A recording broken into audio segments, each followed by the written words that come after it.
Le Conseil des ministres s'est tenu ce mercredi 7 février 2024 sous la présidence effective de son Excellence le capitaine Ibrahim Traoré, président de la transition et chef de l'État. Le Conseil a examiné plusieurs dossiers concernant plusieurs départements ministériels qui sont des dossiers importants pour la marche de la transition. Et pour le compte du ministère du Développement industriel, le Conseil a adopté un projet de décret portant autorisation de prise de participation de la Sofitex dans le capital social de la société Irotex Burkina SA. Le Conseil a examiné également et adopté un projet de décret portant création d'une société d'économie mixte dans le domaine de la transformation du coton et du textile. Et pour plus d'informations sur ces deux projets, j'invite ici mon collègue, le ministre Nyangodem Serge Poda.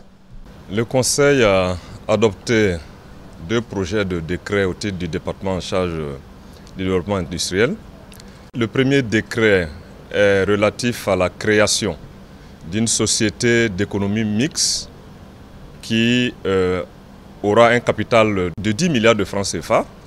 Et cette société qui est à participation majoritaire de l'État a pour objectif de se spécialiser dans la confection des produits de l'habillement paramilitaire et militaire, mais aussi de structures privées telles que les structures industrielles et les établissements professionnels. L'investissement pour la réalisation de cette industrie qui va coûter autour de 15 milliards de francs CFA sera localisé dans la région des Hauts-Bassins, plus précisément à Bobo-Dioulasso. Elle se veut, cette industrie, pour objectif de contribuer à la transformation réelle à grande échelle du coton produit au Burkina Faso par la production donc des vêtements, des produits de l'habillement des armées, mais aussi des produits de l'habillement des structures privées. Le deuxième décret, qui est relatif à une autorisation donnée à la société burkinabé des fibres textiles, la Sofitex, de participer au capital social d'une nouvelle structure industrielle dénommée Irotex Burkina, permettra à la Sofitex donc de participer au capital de cette structure. Et cette industrie est créée à un capital d'environ 4,5 milliards de francs CFA et devra réaliser un complexe industriel de transformation donc, du coton qui va comporter tous les maillons de la transformation du coton, à savoir la filature, la teinture, le textile, la confection des habits, donc des chemises et des tricots. Cette unité qui sera sur deux sites, à savoir un site dans le centre-ouest, dans le village donc, de Sourgou, à 15 km de Koudougou, et un autre site dans la région donc, de la boucle du Moun, vers donc, Sabou, est un vrai projet industriel qui est attendu par le gouvernement. Il s'agit d'un investissement d'environ 156 milliards de francs CFA et il y a des démembrements de l'État qui vont prendre part à ce capital. Donc une société anonyme qui permettra donc de contribuer à la transformation d'environ 10% du coton fibre produit au Burkina Faso. Et cette industrie a pour objectif donc de viser le marché intérieur, mais aussi le marché de la sous-région et au-delà à travers le monde entier. Et l'adoption de ces deux projets vient permettre donc la création de ces deux industries et contribuer en même temps à la réalisation de l'ambition du gouvernement qui est de procéder à la transformation endogène et locale des produits, des matières premières, notamment le coton, et donc concourt en même temps à la vision des plus hautes autorités du Burkina Faso. Pour le compte du ministère de l'économie, des finances et de la prospective, le Conseil a examiné et adopté un avant-projet de loi portant réglementation générale de la commande publique qui contient beaucoup d'innovations.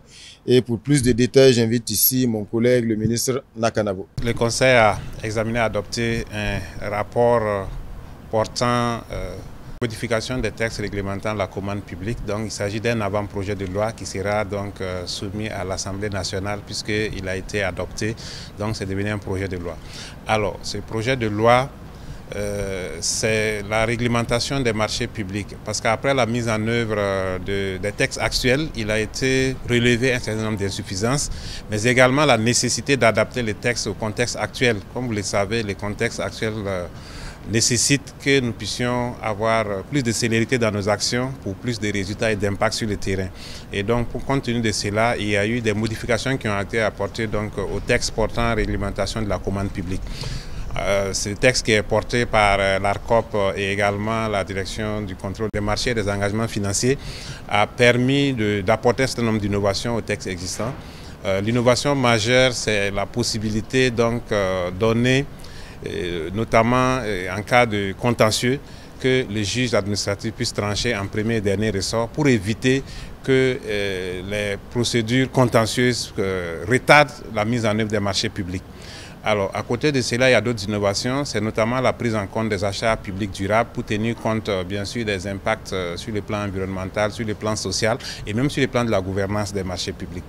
Et les pouvoirs de l'ARCOP plutôt, en termes de contrôle, en termes d'investigation, en termes d'enquête, ont été étendus pour permettre à l'ARCOP d'avoir des informations dans le cadre d'une procédure en cours sur les marchés publics. Et également, les pouvoirs de sanctions ont été étendus pour faire en sorte que tous ceux qui sont fautifs dans la mise en œuvre des procédures des marchés publics puissent être sanctionnés, que ce soit l'entreprise ou même que ce soit donc le personnel de l'administration qui interviennent dans ce processus. Donc c'est un avant-projet de loi qui a été adopté et qui va nous permettre, si bien sûr il est adopté donc sous forme de loi au niveau de l'Assemblée nationale, de moderniser le dispositif de mise en œuvre des marchés publics et de disposer de textes qui répondent aux standards internationaux et bien sûr permettre à l'administration de pouvoir exécuter les marchés publics dans de bonnes conditions et tenir compte bien sûr des réalités du moment qui commandent beaucoup plus de célérité dans les actions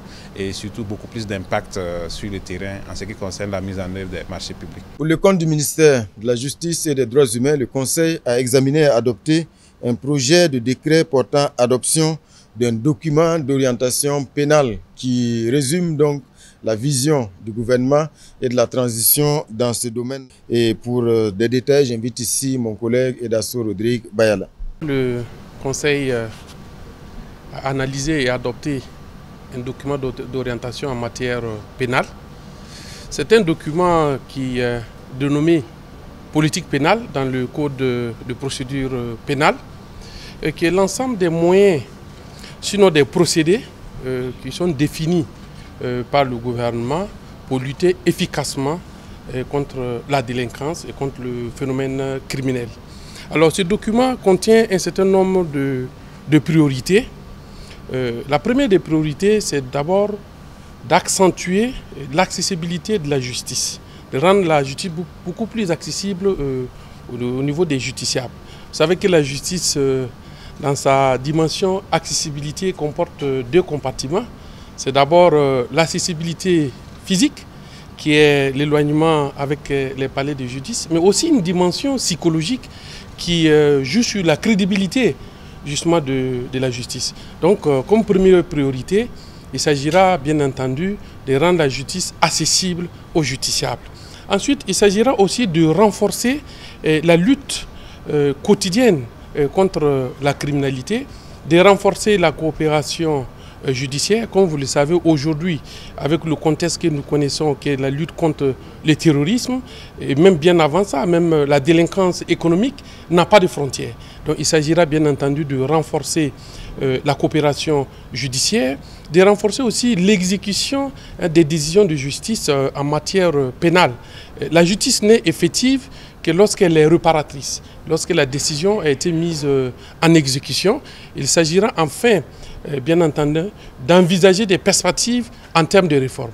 Et c'est là où le document est beaucoup plus intéressant, parce qu'en termes de réforme, ce qui concerne la justice pénale, il s'agit effectivement de répondre à la vision de la justice à l'horizon 2027, qui est d'avoir une justice accessible, crédible, qui respecte les règles de l'état de droit et qui garantit aux femmes et aux hommes le respect de leurs droits pour une nation pacifique et solidaire.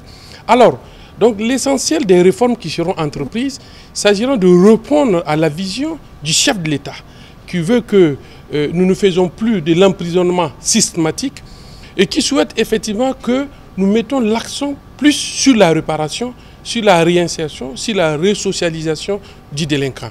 Alors la première des mesures en termes de réformes qui seront entamées, c'est la médiation pénale et la convention judiciaire d'intérêt public. Ça veut dire tout simplement que pour un délinquant primaire, il s'agira, avant même d'engager les poursuites, que le procureur puisse s'assurer que le délinquant puisse réparer le tort qu'il a causé, qu'il s'agit d'une personne morale, que cette société paye au trésor public les pénalités et tout ce qu'il y a comme amende, avant même d'apprécier l'opportunité de poursuite ou d'envoyer l'intéressé, s'il s'agit d'une personne physique, en prison. Il s'agira également de l'institution au niveau des chambres du tribunal de grande instance du crime flagrant, qui permettra désormais que l'instruction ne soit plus systématique pour tous les dossiers de crimes, ce qui est le cas actuellement, et qui rallonge les délais de traitement des dossiers. Et pour des dossiers d'envergure, on prend suffisamment de temps dans les traitements. Dorénavant, il y aura la possibilité, dans les réformes qui seront envisagées, que ces dossiers soient très rapidement jugés. L'accent également sera mis sur le travail d'intérêt général et sur effectivement le travail non rémunéré, pour lesquels les juridictions auront la possibilité, bien entendu, de prononcer comme peine. Tout ça aura pour effet d'accélérer le traitement des dossiers au niveau de la justice et de mettre l'accent sur une justice beaucoup plus réparatrice et effectivement de permettre à terme de désengorger les juridictions et de mettre l'accent également sur la production pénitentiaire, et ce qui permettra à terme d'avoir une politique criminelle très efficace. Et le ministre de la Justice est chargé de la mise en exécution effectivement de documents de politique pénale et de documents d'orientation pénale qui viennent d'être adoptés. Et il devra, bien entendu, dans ces documents, comme cela est déjà précisé, il y a l'état des lieux, il y a effectivement les difficultés qui sont constatées, il y a les mesures qui sont proposées, comme les réformes pour résorber l'ensemble de ces difficultés. Il devra en rendre compte régulièrement avec l'ensemble des acteurs de la chaîne pénale, de la mise en exécution de l'ensemble des orientations qui sont effectivement contenues dans ces documents pour une justice pénale plus efficace au service de la société. Pour le compte du ministère de l'Agriculture et des Ressources animales et halieutiques, le Conseil a examiné et adopté 3 rapports importants. Il s'agit du décret portant modification du décret de création du Conseil burkinabé de l'Anacard. Il s'agit également du décret portant création du Fonds burkinabé de souveraineté alimentaire et enfin de la mise en concession de 10 stations piscicoles et de 2 laiteries du ministère de l'Agriculture afin d'optimiser leur fonctionnement. Et sur ces 3 rapports, j'invite donc ici mon collègue le ministre Sombier pour plus de détails. Nous avons eu l'honneur cet après-midi de présenter 3 décrets au Conseil des ministres qui les a examinés et adoptés. Le premier décret est en lien avec un décret modificatif du décret portant création du Conseil burkinabé de l'Anacard. Il faut dire que aujourd'hui, au regard de la situation dans laquelle notre pays se trouve, la filière de l'Anacard est une filière importante pour le secteur de l'agriculture. Et comme vous le savez, il y a les 3 maillons, il y a le maillon production, et il y a le maillon transformation et il y a le maillon commercialisation. Et compte tenu de la chute de la production d'Anacard au niveau de notre pays, le Conseil a jugé utile de changer l'ancrage institutionnel du Conseil burkinabé de l'Anacard en le fixant aujourd'hui au niveau du ministère de l'Agriculture. Cela vise notamment à accroître la production, à accroître également la régulation et le suivi des activités de la filière Anacard de manière générale. Le deuxième décret qui a été adopté porte sur le Fonds burkinabé de souveraineté alimentaire que nous avons baptisé Fonds Dunkafa. Dunkafa qui veut dire en djoula et bien sûr souveraineté alimentaire, ce qui voudrait dire qu'il y a suffisamment à manger pour tout le monde. En rappel, il faut dire qu'il a été adopté en Conseil des ministres en août dernier, l'offensive agro-pastorale et halieutique 2023-2025. Et parmi les réformes majeures qui devaient être engagées dans la suite de l'adoption de ce plan opérationnel-là, il y avait la création d'un fonds unique qui consacrait la fusion du fonds de développement de l'élevage et du fonds de développement agricole. Et cette fusion en un fonds unique, qui est désormais le fonds Dunkafa, vise à optimiser l'ensemble des financements accordés à la chaîne de valeur agro-pastorale et halieutique. Ce fonds va permettre de renforcer les appuis financiers accordés au secteur agro-pastoral et halieutique à travers l'octroi dans les 3 prochaines années d'environ 47 milliards de francs CFA de financement au profit des différents acteurs.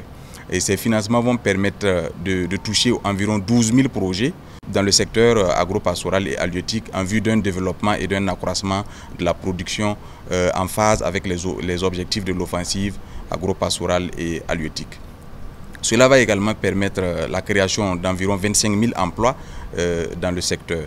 Le 3e décret que nous avons présenté et qui a été adopté est en lien avec la mise en concession et la mise en affermage de 2 laiteries, notamment la laiterie de Sissin qui est fermée depuis un long moment et la laiterie de Fadangourma et 10 stations piscicoles dont la production est en cours mais qui ont des difficultés de fonctionnement du fait d'un certain nombre de facteurs conjoncturels. Le Conseil a donc autorisé à travers l'adoption de ce décret-là que ces 2 laiteries et ces 10 stations piscicoles puissent être mises en affermage avec comme innovation l'implication du secteur privé qui va investir au niveau de ces stations piscicoles et booster la production pour bien sûr être en phase avec les objectifs de l'offensive agro-pastorale et halieutique qui, je le rappelle, a ciblé parmi les produits, bien sûr, le poisson comme un produit majeur dans lequel nous devons accroître nos productions. Voilà donc ce qu'on pouvait retenir d'essentiel des grandes décisions prises aujourd'hui en Conseil des ministres. Merci.